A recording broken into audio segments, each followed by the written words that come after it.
When I sharply snapped back, Julie yelled at me, "Stop leeching off Dad." Hearing Julie's angry voice, I made up my mind that it was no use. I gave up in my heart. My feelings for Julie did not reach her. The emotional bond I was trying to establish with Julie was broken. Julie needs to reflect on her actions and face the consequences. I will tell her the truth. My name is Kelly, and I am 53 years old. I have been married to Jerry for 8 years. Both Jerry and I have been married before we met each other.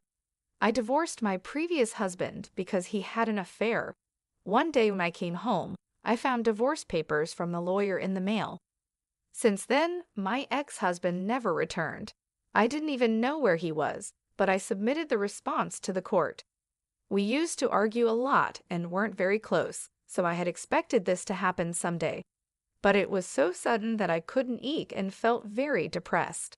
I couldn't just sit around, so I threw myself into my work. I filled the void in my personal life with work. I worked frantically and studied marketing and management. Thanks to that, I didn't think about remarriage or dating, and before I knew it, I was 42. My family runs a small diner. It's a cozy place that serves set meals during the day. The food is good, plentiful, and affordable, making it popular with the town's folk. It's a small town, but almost everyone must have eaten our food at least once.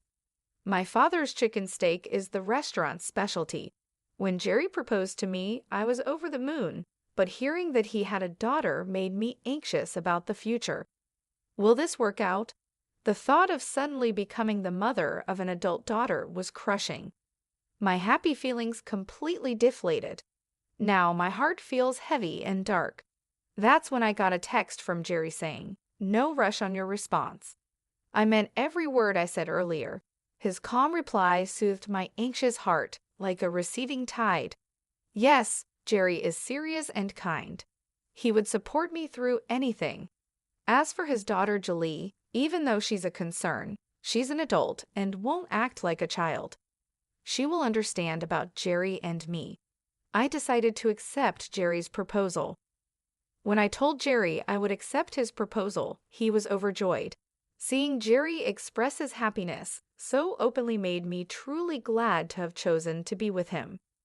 Since we were both remarrying, we just had a small dinner to introduce each other to our families. But Julie was in the worst mood I had ever seen. She was irritable and took out her feelings on the staff, saying, "So annoying, come on, bring the next dish." I asked her to calm down, and she snapped back, "Shut up, don't order me around, old lady." The term old lady took my breath away. I had met Julie a few times before, but this was the first time things had turned out this way. Is this Julie's true nature? After the introduction party, I discussed Julie's behavior with Jerry. Perhaps we should consider postponing the marriage, I suggested. Wouldn't it be better if Julie sorted out her feelings first? Jerry shook his head. Indeed, Julie's attitude today was problematic, but she has already moved out of the house, and we won't be seeing her every day. Being tied down by an independent daughter forever doesn't seem right to me. Jerry suggested that being confined during today's introduction party might have irritated Julie. Normally, Julie is quiet and not the kind to get angry like that. Please give Julie a chance. She's really a good kid at heart, he encouraged. Encouraged by Jerry's words, I decided to proceed with the marriage.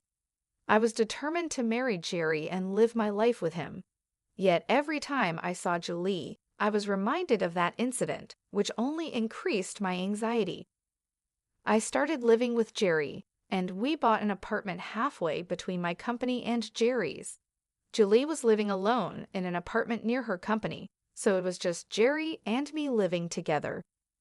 The first 3 years passed without any problems, and we were happy. The only tough part was during the holiday season when we met Julie, but other than that, it was peaceful. However, in the 5th year of our marriage, we faced a big problem. Julie moved in with us because her apartment was undergoing major renovations. She said the noise and the workers coming and going were too much, so she moved in with us. I had a bad feeling about it, and I was right. We turned a room we used as a storeroom into Julie's room. She complained that it was cramped and poorly lit, but we convinced her to tolerate it. For the moving-in celebration, we decided to have pizza. When I was about to order our usual delivery, Julie went ahead and placed an order from a famous steakhouse. The dishes from there are delicious but very expensive, about 4 times more than the food we usually eat. I was about to refuse, but Jerry gave me a look. I've recently realized that Jerry is lenient with Julie. He tends to give in to her whims, and perhaps that's why she gets upset easily when things don't go her way. She generally has an attitude and seems to think of the staff in any store as her servants. I've never seen Julie use words like "excuse me" or "thank you" to the staff, or even to me. Living with Julie was like that. I was feeling down, but this was too much to worry about from the start. In the end, we ordered the food Julie wanted. When the dishes arrived, Julie complained that it was late. Our order was supposed to be refused at first due to the sudden order, but Julie insisted and made them deliver. She complained that they were late. I apologized profusely to the delivery person while receiving the dishes. The payment, of course, came from our wallet. As I checked the contents of the 3 delivery boxes, I felt even more stressed. I found 2 assortments of appetizers and steaks and 1 box of hot dogs. Puzzled, I laid out the food on the table and began preparing drinks and soup. Julie and Jerry took their seats. Julie poured beer for Jerry, raised her glass with his, and began to drink. To Julie, I must be nothing more than a servant or maid. Jerry doesn't correct her. Is something going on? When I sat down at the dining table, in front of me was the box of hot dogs. I let out a soft and Julie looked at me with a smug half-smile. "That should be enough for you," she said with a snort, then began eating the appetizers. I had some vegetable sticks while Julie enjoyed the shrimp cocktail, fresh salad, and chicken wings. It was a clear act of spite from Julie towards me. I thought this would surely anger Jerry, but all he did was sigh as he looked at Julie. He offered his box of appetizers to me, saying, "Have some of this." I nodded slightly and took some portions from Jerry. I was tempted to scold Julie but restrained myself, considering that a confrontation on the first day might complicate our future living together. Moreover, I felt like I had taken Jerry away from Julie. Living with Julie started in the worst possible way. Jerry doesn't talk much about Julie. Whenever I ask about her, he just says, "She's at a difficult age, please forgive her." While working, helping out at my parents' house, studying, and doing household chores, I was already swamped. Now I had to take care of Julie on top of everything. Julie is simply selfish. She does nothing around the house. It's hard to believe she lived alone before. Moreover, Julie's requests are incredibly bothersome. Even a single piece of clothing came with a litany of instructions. Which items required dry cleaning, which should be hand-washed, and which needed air drying. When it comes to food, she specifies supermarkets and even the origin of the products.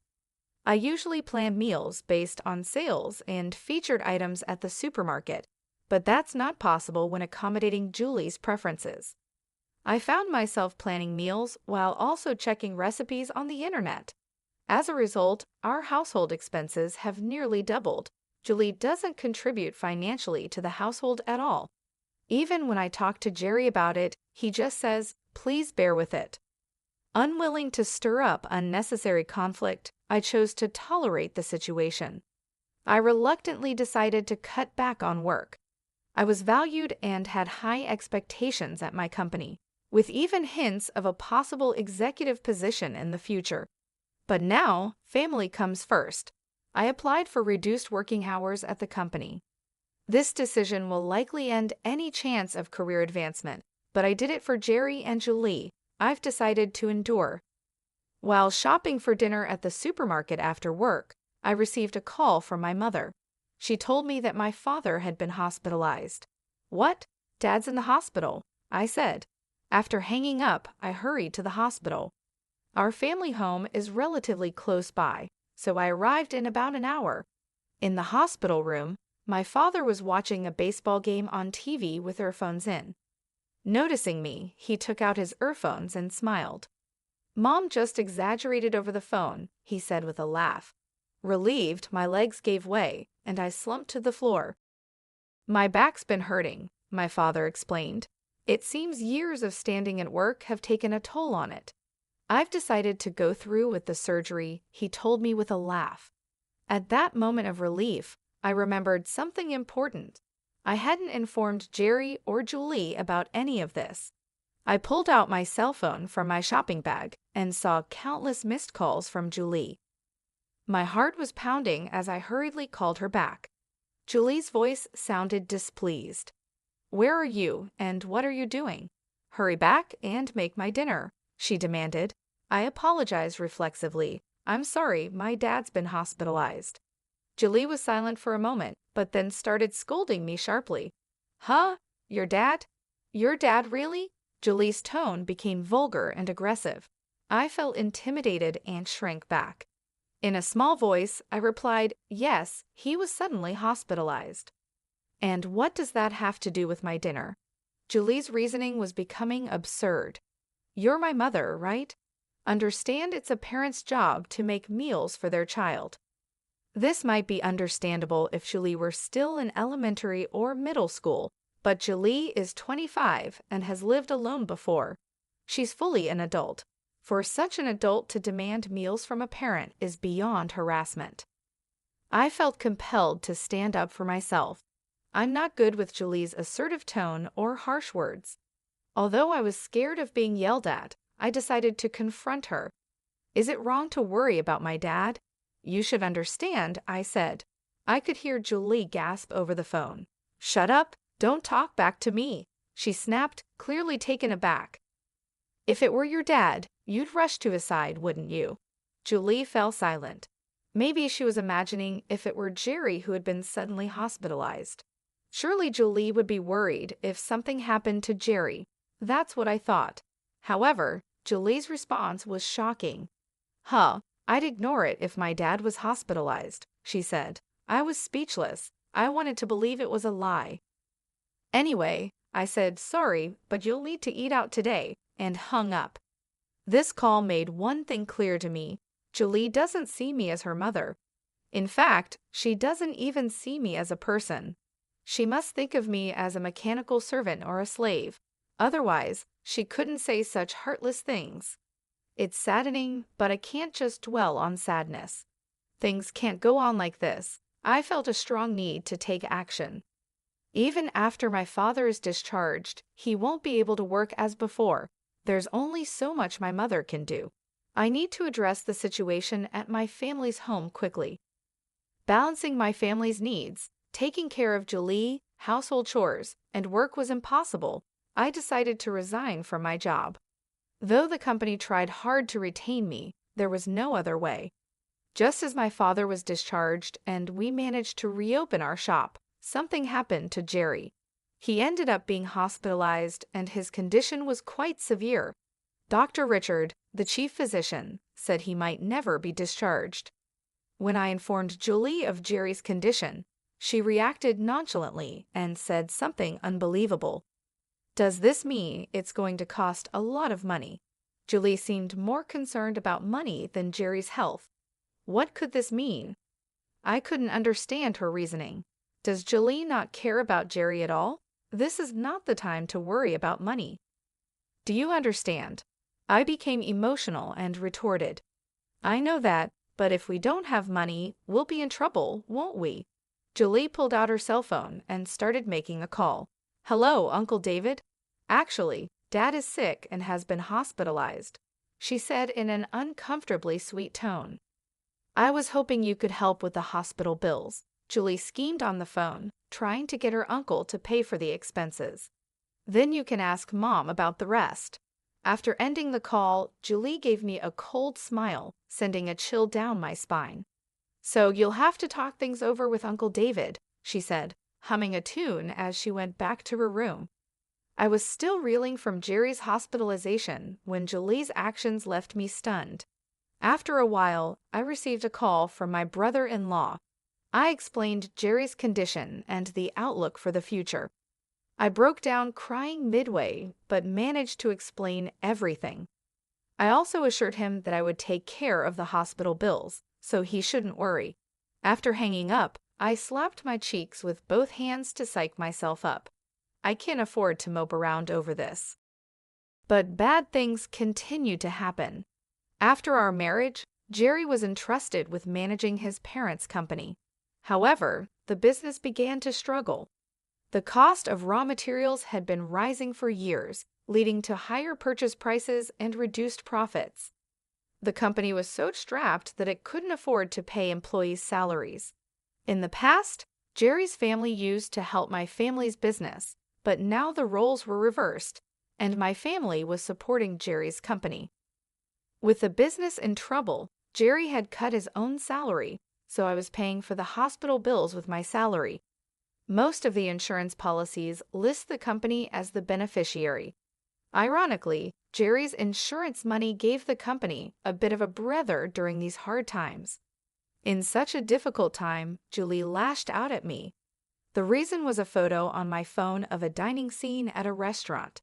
Don't mess around using other people's money for such luxury. Julie berated me with vulgar language and an aggressive tone. The photo was from a time I was asked to sample dishes at a restaurant I visited for work. A client took the photo and sent it to me, but unfortunately, it backfired. "You're using our money for stuff like this." Julie's words made me realize something. It seems she's under the impression that I'm living off Jerry's money. The reality is quite the opposite. Currently, I'm the one providing for most of our household expenses. I've repaid all the money. I borrowed from Jerry in the past with interest. Julie's anger didn't subside. It seemed futile to say anything at the moment. Julie's command, "Get out," compelled me to leave the house. I left a single piece of paper on the dining table and chose to spend the night at a hotel. It would be useless to explain anything to Julie. If I tried to explain, she might start depending on my money, and I wanted to avoid that. I resolved to stick to my plan and take appropriate action. I made a promise to myself. I went to visit Jerry's hospital room. I visit every day, but today felt special. Julie didn't come today either. Jerry gave me a sad smile, and his smile always reassured me. "I'm sorry for being so inadequate," I said. Jerry shook his head. "It's not that. It's my fault Julie turned out this way because of me." Jerry began to share something he hadn't told me about Julie before. Julie is not Jerry's biological child. His ex-wife had an affair, and Julie was the result. Jerry found out just before his ex-wife passed away. Hearing this, Jerry felt an indescribable anger. The person most at fault was lying in bed, soon to pass away, and he couldn't direct his anger anywhere. Julie wasn't to blame, and she still thinks of Jerry as her real father. His ex-wife passed away without revealing anything about the other man involved.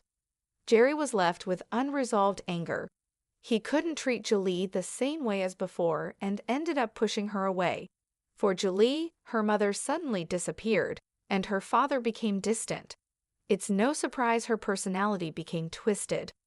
From that point on, Julie ceased to trust anyone, viewing Jerry solely as a financial resource. Since then, I've become nothing but an ATM to Julie, Jerry said with a sad smile. Julie's selfishness is excessive, and her disdain for others is over the top. Julie found out I wasn't her real father when she was in high school, Jerry said. She didn't seem that surprised. She must have had her suspicions, he added with a sarcastic smile. I explained to Jerry what I was about to do. Initially, he looked reluctant, his expression conveying a sense of skepticism, as if questioning, "Is all that really necessary? I've already looked into it. If I don't do it, things could get even worse." I told him, "If I don't, someone else surely will." Jerry closed his eyes, deep in thought. I decided to wait quietly. After a while, Jerry opened his eyes. "All right, I'll leave it to you." I held Jerry's hand. His hand felt bony and had become much smaller. I struggled to hold back my tears, forcing a smile. I left the hospital room and stepped into the corridor where I saw Dr. Richard. I handed him a scientific magazine showcasing the latest medical technologies. "Please help my husband," I said to him and left the hospital. Now it was just a matter of taking action. To psych myself up, I slapped both of my cheeks sharply with my hands. This always helped me focus. After spending a night at a hotel, I checked my cell phone for messages and returned home before noon the next day. I could hear the sound of the TV and Julie's laughter coming from the living room. Julie was watching TV and laughing heartily. It was a rare sight. She's usually in a foul mood, but today she seemed happy. Looking around, I noticed that several things were missing. The photos of Jerry and me, souvenirs from our trips, and other decorative items were gone. Some things are missing, I said to myself, prompting a reaction from Julie. "Oh, I threw them out your stuff," she said. Shocked, I entered the bedroom. The room was empty. No computer, no TV, no stereo, even the bed and furniture were gone. The closet was empty too. I returned to the living room and confronted Julie. "What's the meaning of this?" I demanded. Julie looked at me with disdain while lying on the sofa. "They were needless, so I disposed of them," she said. I put my hands on my hips, visibly angry. "Needless? What are you going to do?" When I raised my voice, Julie made a face of disgust, averted her gaze, and sighed dramatically. "I'm tired of living with you," she said. Julie's words were outrageous. "What do you mean by that?" "This home belongs to Jerry and me," I retorted sharply. Julie's face turned sour. "Stop leeching off Dad," she said. "Leeching? What could she possibly mean by that?" Julie suddenly brought up something unexpected. Come to think of it, she had mentioned our money before. Could Julie be under some grand misunderstanding? As I stood there unable to respond, Julie's irritation grew. "Do I have to spell it out for you? I'm saying stop depending on Dad's money," she said. Julie and I never got along well, but I had always tried to be considerate towards her. I complied with all of Julie's requests, even those that felt like harassment, because I wanted to get along with her. As the second wife, I've always strived to be kind and loving. Feeling somewhat guilty, I still received such treatment in return. I wasn't leeching off anyone. I was just trying to do everything for Julie. I wanted to tell her this, but the words wouldn't come. While I struggled to speak, Julie added insult to injury. "Dad's not coming back anyway, so there's no reason for you to be here." "That's not true," I replied. Julie raised her voice. "Shut up. I don't want to hear your excuses." Hearing her hysterical voice, I made up my mind. It was no use. I realized I gave up in my heart. My feelings for Julie did not reach her. The emotional bond I was trying to build with her was broken. I felt my feelings for Julie fading. Just a moment ago, I thought of us as family, but now we're complete strangers. From the beginning, it was clear Julie was only using me for her own convenience. That's why she could so boldly drive me away. Julie needs to reflect on her actions and face the consequences. I resolved to confront Julie with the truth. Determined, I locked eyes with Julie. Julie looked back at me with fearful eyes. "What? Got a problem?" "No, I'll leave, just as you wish," I said. I checked other rooms, the bathroom, and the toilet. "Don't bother looking. Everything's gone." "I had it picked up by a collection service," Julie said. I picked up a flyer from the living room. "That's the place I asked them," she added. The flyer was just there conveniently. This was something I had left in the living room. I almost let out a laugh at Julie's shallowness. Forcing a stern face, I glared at Julie. "I hope you come to realize the gravity of your actions." With those parting words, I immediately left the house. As soon as I stepped out of the apartment, I contacted the waste collection service that had emailed me in the morning. The collection service had kept my belongings in storage. Not only did they store them, but they also moved them into the storage unit I had rented. I thanked them politely over the phone before hanging up. I intentionally left that flyer on the living room table. I thought Julie might just do something like that, given her personality. Seeking out a collection agency would have likely been too bothersome for her. I figured that if a flyer for a junk removal service was readily available on the table, Julie might be inclined to call the listed number. I was willing to forgive her if she didn't go that far, but Julie went through with it. My patience finally ran out. I went to the hospital to see Jerry. It seemed Jerry was getting some explanation from Dr. Richard when I entered the room. Dr. Richard left as I walked in. Jerry's face was unusually happy. It was a shame I had to bring up such a topic when he was in a good mood. Reluctantly, I shared the earlier incident with Jerry. His face immediately clouded over. "But it can't be helped, right?" I said, gently holding Jerry's thin hand. "Thank you for understanding," Jerry replied. In fact, I had already decided where I was moving to. Anticipating this situation, I had prepared a new place. Even if I wasn't kicked out, there was a chance I would leave on my own. Either way, I needed a new place. I planned to move and start a new life with a fresh mindset. It's just that things are happening a bit sooner than planned.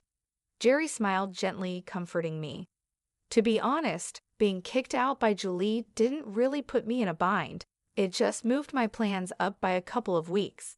But now I'd have to live in a hotel for 3 weeks. Maybe it's my frugality that makes me think it's a waste. Regardless, I resolved in my heart to be prepared for whatever Julie might do next. I started taking the actions I had prepared for in advance. Once the move was successfully completed and I had settled down, Julie called me. As soon as I answered, Julie's loud voice filled my ear. "You took our money, didn't you?" she accused. I played dumb and asked, what are you talking about?" My feigned ignorance seemed to infuriate Julie further. "Don't play dumb. It's about Dad's hospital bills. The hospital just called saying they need to be paid." I was expecting this call around now. "Oh, that," I replied in a deliberately relaxed tone. I purposely hesitated and sighed. "You should pay it. It's not my concern anymore. You have the living expenses that Dad transferred, right? Just pay it out of that." "That's true, but I don't have the bank book or ATM card for that account," Julie said. Julie should have the insurance documents and bank books, but the account balance is almost empty. "The balance is gone. You must have taken it," she accused desperately. The more heated Julie became, the more calmly I behaved. "I didn't take it," I said. I said with a composed face, "Don't lie. Who else could have used it?" I struggled to suppress my laughter. Ever since Jerry's salary significantly decreased, there has hardly been any money in that account. A simple bank statement update would reveal this, but Julie probably hadn't done that. There was just very little money to begin with. Even with this explanation, Julie wasn't satisfied. "If you can't pay the hospital bills, you should just use your own salary," I suggested. Julie remained silent. Given Julie's spendthrift nature, it's unlikely she has any savings. She tends to spend her salary as soon as she gets it. I knew how much Julie earned because Jerry had previously informed me about her earnings. Moreover, Jerry even used to give Julie an allowance. "You're old enough to have some savings, aren't you?" I said. I could almost hear Julie grinding her teeth.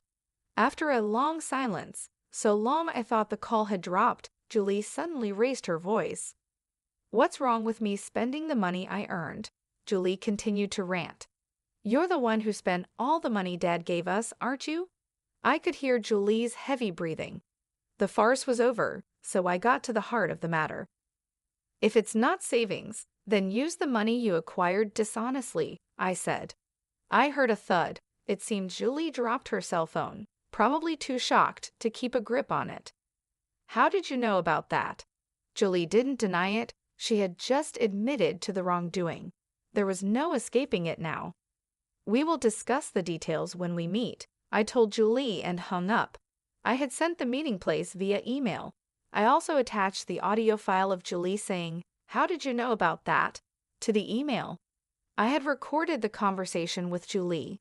It's always wise to have evidence on hand. I had arranged a meeting with Julie, and all that was left was to present my evidence. The next day, Julie showed up at the agreed meeting place. It was the entrance to the apartment building where I lived. I called out to Julie. Julie looked up, surprised. Here? Yes, I sent you the address, didn't I? Julie craned her neck to look up. You live in this tower? She asked, staring at the tallest and most expensive apartment building in the area. An Italian sports car was even parked at the entrance. This place is worth over $1 million, isn't it? Julie muttered. I led the astonished Julie to my apartment, which is close to the top floor. Even with the high-speed elevator, it takes a while to reach the top. During the ride, Julie was nervously biting her nails and trembling, clearly sensing something bad was about to happen. Upon arriving, I unlocked the door with my cell phone, which also serves as a key. Julie looked at me with a surprised expression. I entered the room without minding her reaction. The living room offers a panoramic view. The apartment we used to live in looks tiny from up here. The living room is spacious with a generous layout, and the kitchen is large. I had Julie sit on the sofa. She was clutching her bag tightly, clearly tense. I made some coffee and handed it to her. Julie took the cup with a rattling sound, trying not to drop it. It's too spacious. It's unsettling, I said mockingly, smiling at Julie. She remained silent. I've been preparing to live here for a while, I continued. Julie must have thought of me as a parasite living off Jerry. No wonder she was shocked. Shall we start the discussion then? This is Scott, my lawyer. I introduced Scott, who was waiting in the back, to Julie. She seemed too overwhelmed to even notice Scott. Her gaze was unsettled, darting around nervously. Ignoring Julie's state, Scott began laying out documents on the table. Julie barely responded to my attempts to engage her in conversation, distracted by the room. Just when I thought we couldn't have a proper discussion, Julie mumbled, "How could you afford such a penthouse?" Figuring she was curious, I answered, "Julie, I just bought it the regular way." "Don't lie. How could you afford it?" she asked. I had the income to afford it. As my family's small restaurant began to recover, I not only advised, but also got actively involved in its management. The business flourished in an exciting way, and I quit my corporate job as I got busier. Julie likely assumed I had become merely a housewife after leaving my job. We turned the small restaurant into a corporation, and I became an executive. The business was doing well, expanding into multiple outlets like a specialty grilled chicken restaurant and a fine dining place. That's why I could easily afford this penthouse apartment, I explained. I earned that much. I shared the story of my family's business. Julie only knew that Jerry had helped when my family's restaurant was struggling. I then told her how my family's business eventually came to support Jerry's company, and that I had become an executive. Hearing my story, Julie slumped in defeat. I wondered if Julie was feeling regret, but she suddenly looked up and said something unexpected. "All right, I'll live here too. Let's make up." What is she talking about? I thought, but I just silently stared at Julie. "There's enough space here for my room too, right?" she asked. I glared at Julie with a cold look. "Save your dreaming for when you're actually asleep." She was completely unfazed by my sarcasm. "I'm serious," she said. That's when Scott cleared his throat. He probably couldn't bear to go along with Julie's absurd statements any longer. Scott handed Julie a bill. Looking at the bill, Julie's face turned pale, her hands trembled, and sweat formed on her forehead. "This is a fraudulent bill. It's a phantom charge," Scott stated. After graduating from college, Julie had worked at Jerry's company. However, she conspired with a client company to make unjust charges to the company.